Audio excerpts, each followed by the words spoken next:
Some health officials are concerned about a possible twindemic, which is a surging case of both the flu and COVID. And for some patients, both infections are happening at the exact same time. Michael George reports on the earliest cases of Flurona in today's Medical Minute. Los Angeles detected its first case of what some are calling Flurona at the Getty Center testing site.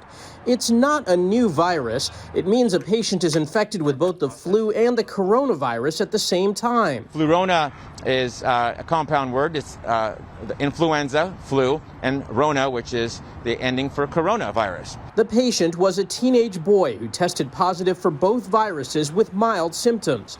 His family of 5 had just arrived home from a trip to Cabo San Lucas, Mexico. Child is in good spirits and at home and doing well. Last year's flu season saw the lowest number of cases on record, with much of the country in lockdown.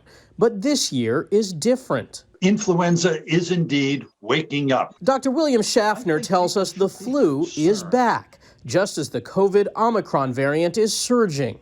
Quite separate viruses, but they like to attack the same part of the body, the back of the throat, behind the nose, and down into the lungs, where they both can create serious complications. Israel was first to report a case of simultaneous infections, a pregnant woman in her 30s who has since recovered. We have cases of influenza, and on top of that now we're going to have Omicron, and the combination is probably going to be quite overwhelming. Between rising cases of the flu and COVID, health officials are dreading a possible twindemic and asking the public to get vaccinated against both.